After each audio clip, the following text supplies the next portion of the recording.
Hi, so my name is Julia Wright, and I'm here to talk about my counter story, my project 2, my artifact, whatever you'd like to call it. It is about me when I was growing up with ADHD and dyslexia. And I also am going to be providing some background information so you can also know more about what I'm talking about. And I'm also getting an interview from my mom so you can have a more general understanding that even though this is me and my experience, it affected everyone growing, like my mom, my dad, and stuff like that. So I'm gonna get my mom's experience. You're gonna see that later on. I'm gonna edit it in. But some background about ADHD and dyslexia is both of them were fairly recently not diagnosed, but put into the book of.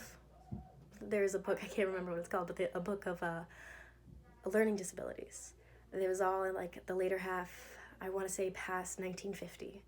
All of that, like, I think ADHD wasn't until like 1980 that both ADD and ADHD were included. When really, and honestly, ADD and ADHD, same things. It's just describing different perspectives of ADHD. And then dyslexia was also like it was hard for it to be discovered of sorts, but it was first like discovered in 1877 by a German professor, while ADHD was first discovered in 1798. So it was like almost 100 years earlier that it was discovered, but both of those weren't really included yet. And especially in the education system, dyslexia was very taboo. I remember hearing growing up from my mom that she would fight for me. And I remember her fighting for me to get the help that I needed. But because dyslexia wasn't even officially like recognized by half the school systems, they didn't even classify my learning disability as dyslexia. They just put learning disability. They didn't classify it as what it was. While ADHD was more accepted, it was still hard to treat, especially since it's hard to tell between a hyperactive kid and a kid with ADHD. So I wasn't diagnosed until 5th or 6th grade, roughly a year later than my brother, even though I'm older than him. And that's also because ADHD is so much less likely to be diagnosed in women because women are more likely to learn to control it, and I use that term very loosely, based off social cues. Your mother tells you to sit quietly, you have to behave, don't be unladylike, stuff like that. And then boys just are allowed to run wild in elementary school. Even though they get scolded, they just end up running wild a lot of the times. And growing up for me, I was told I have to sit quietly, I have to behave. And when I got in 2nd grade is when the dyslexia became more prominent because my 2nd grade teacher noticed it. Even though I wasn't officially diagnosed until 4th-ish, 5th-ish grade, my teachers knew. And I started to have an IEP after my 2nd grade teacher was like, something's not quite right there. Because she called my mom and she told her, it's nothing bad, but there's definitely something not, I don't want to say computing, but connecting in Julia's brain. And since then, I went through school with mom. I had to be taken in a class a few times to learn ways to help me read with dyslexia. And it was hard because not everything works. It's like the whole stereotype thing.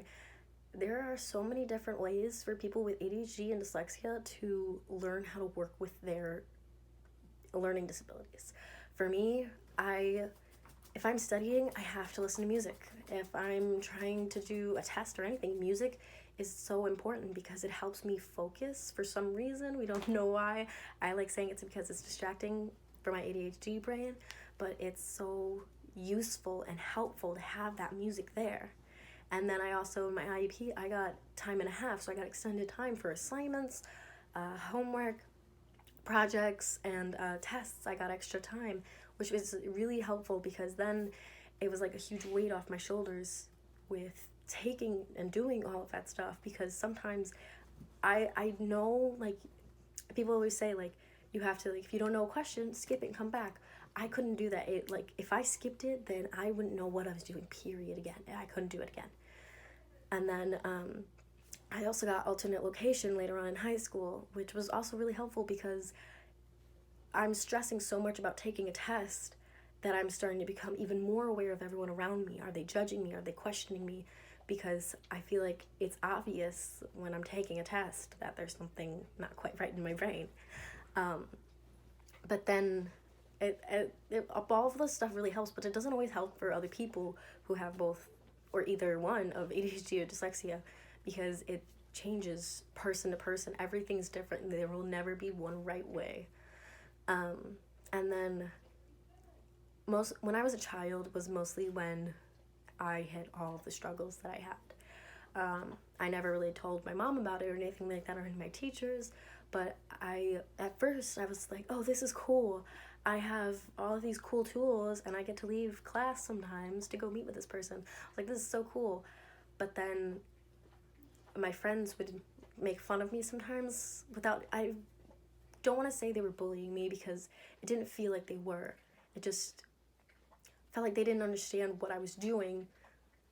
So they started questioning and not judging me, but just making fun of me, sort of. I don't know how to describe it right. It's like, it was hard. And then before I even knew if I had ADHD or dyslexia, I remember vividly, like, this is like permanently imprinted in my brain. I was in first grade with one of my teachers, and we were writing some short little paragraph, and it was maybe like 30 minutes before recess and lunch, and I'm trying to spell school, and I didn't know how to spell school for the life of me. I couldn't do it. Finally I got up and I asked the teacher, I was like, how do you spell school? She's like, sound it out. And I was like, okay, school. And then that's SKOOL. So that's how I spelled it. And she's like, no, SCH. And it didn't connect in my brain that she was saying SCHOOL.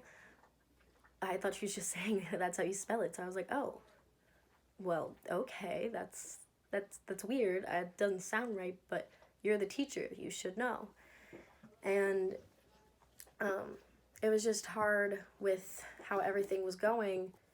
Sorry, my notes disappeared on me. It was hard to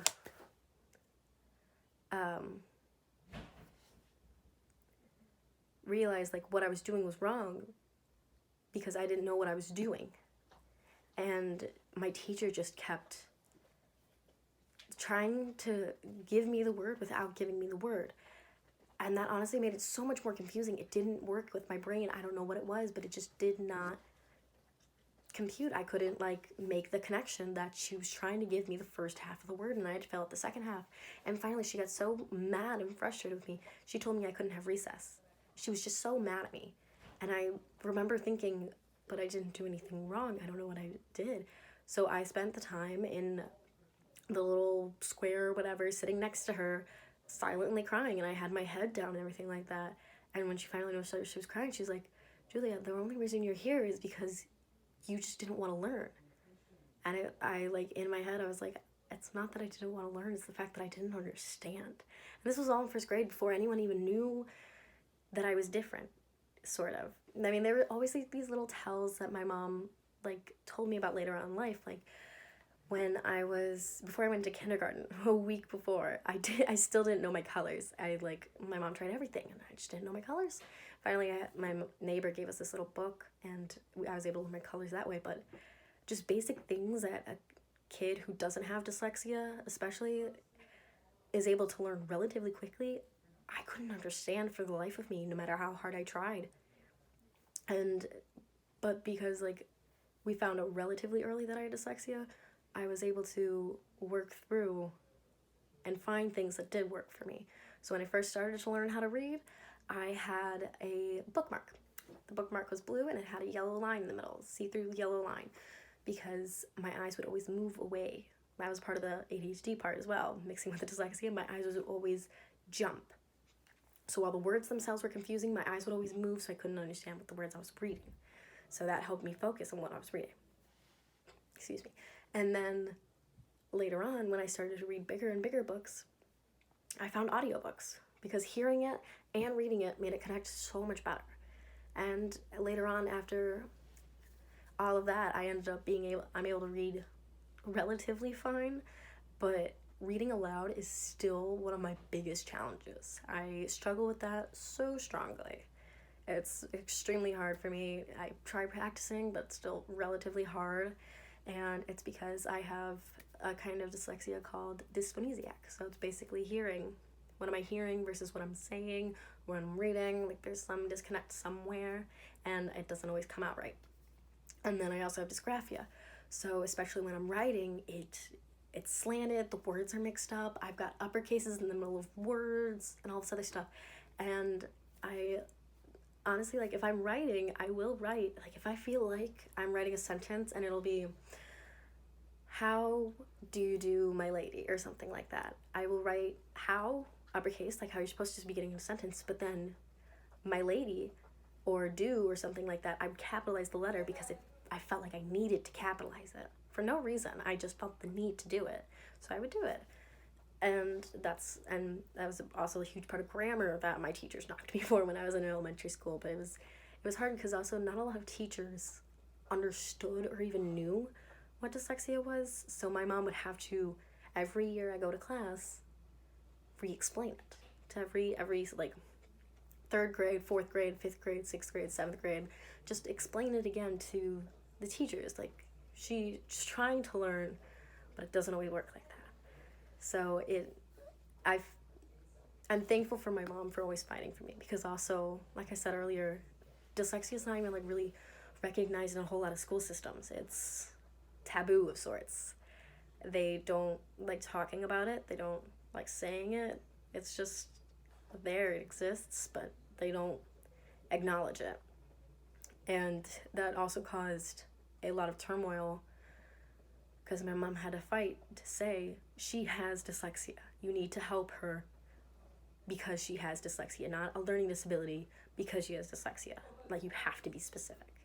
And my mom did a lot of research herself to try and help me herself, because I remember I hated it so much, but Hooked on Phonics, she would sit there and do it with me, and I would mess up all the time because it was so hard. Just thinking about it makes me like sad, I guess, because I tried so hard, but I remember just looking at stuff and getting angry because I had no clue what I was reading and why everyone was getting frustrated. I had no clue because I was like, 10, and it was so hard because I wanted to be a people pleaser. I wanted my teachers to like me and think that I was smart, but I always felt really, for lack of a better word, stupid whenever I had to do with reading or writing, even math, all of that stuff. I struggled with. I used to say my favorite subject was PE.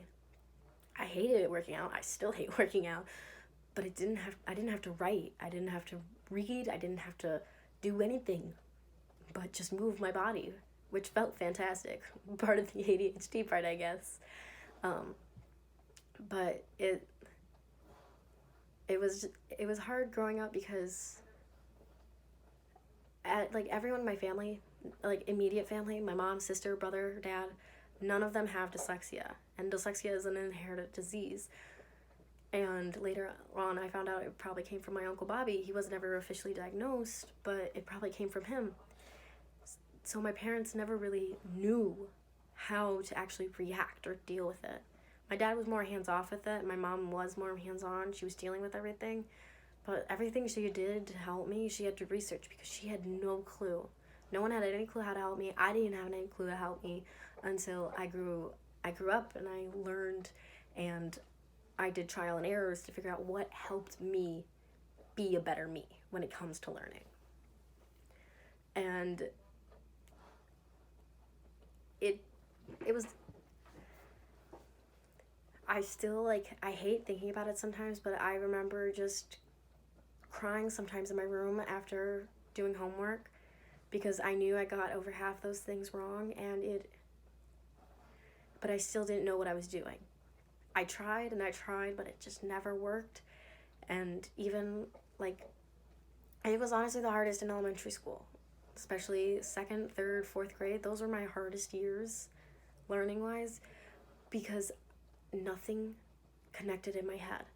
I tried so many different things, and if I have to study double or triple the amount of someone else to understand the same concept. And it sucked because I knew that my friends were getting it easily, but I was the one struggling and just not suffering, but I just couldn't be like them, and that hurt honestly more.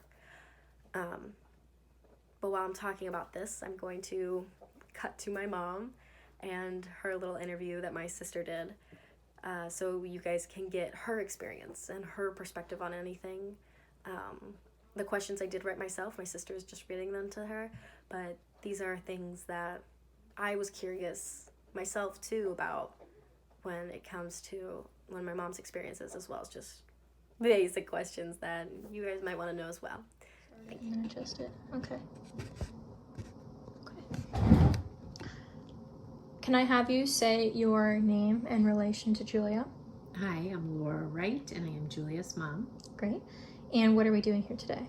We are doing an interview for Julia's English class. Great.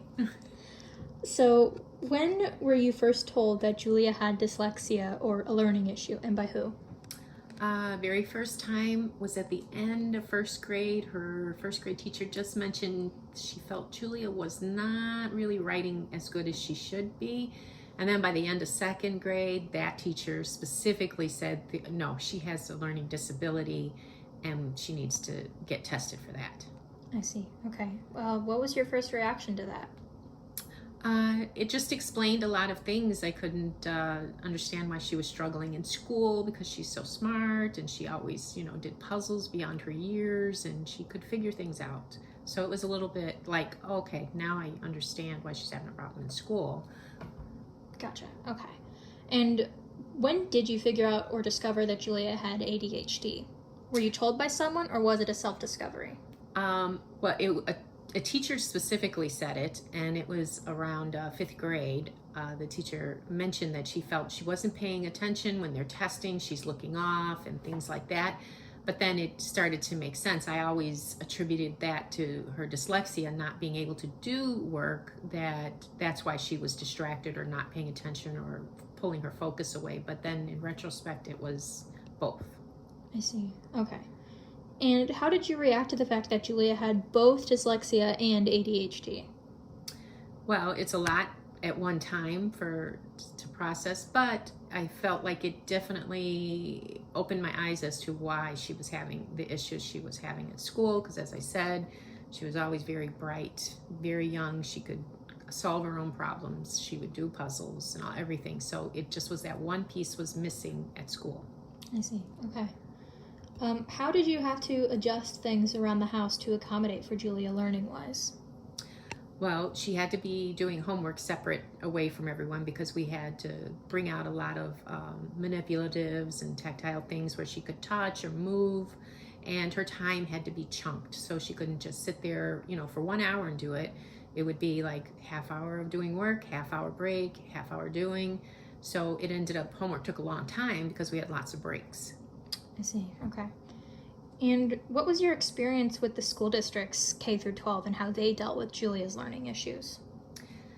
Initially, they were very positive because the first teachers were trying to help her to get the help that she needed. But then once I started saying the things that she needed to have happen at school, and that she needed an IEP, that's when it started to be more of an obstacle. I don't know if they just didn't want to allocate fund. I don't know the reason, but they just were very difficult, and I had to fight for everything so she could have all the accommodations that she needed that I was doing at home, whether it be listening to music, being able to type, all of those types of things I had to keep on fighting for her to keep. Okay. And when did you learn what specific types of dyslexia that Julia had, and what are they? It was 5th or 6th grade, a doctor actually I took her to and told me she had dysphonesia and dysgraphia, to those two specific types. And we kind of knew, I didn't know that was the official name, but those were the things she was struggling with all along, so it made sense with the diagnosis. Okay. So what did you do to help yourself better understand what Julia was going through and how to help her? I got lots and lots of books. I read about things. I read about what parents do, read what you need to do at school, all of those things. I even purchased books to help her to understand what she's going through and what helps her learn, which helped a lot. It helped her with her reading. I found valuable information in those books. And they were so good that teachers at school even borrowed them from me because they had such great information. I see. And final question, is there anything you wish you had done differently or learned more about? I would say I wish that I had another person besides me, so that I wasn't like this educator at home, that I had someone else that was doing it, so I could just focus on being mom and not educator and mom. So I wish I'd found a person that does the specific things that we needed for Julia. Okay, great. Thank you for your time. Thank you. All right, so you probably just heard from my mom. So that was my mom's interview, and then you heard me earlier. And this is basically my editing segment. I want to say thank you for listening. Thank you for taking the time. I know it was a little lengthy, probably around 20 minutes or so, but thank you for taking the time and listening. And I really hope that you get something out of this, whether it's dyslexia is a lot more complicated than I thought, or I didn't know that, like, just like one of the facts or something like that. I really hope that there's something that you learned from this, or like just thought was cool. But thank you for listening, and thank you for hearing both my side and my mother's side of this story. That was my childhood. Again, thank you. And if there's any questions you have after watching this, I'm more than happy to answer them. And thank you again. And I hope you have a fantastic year.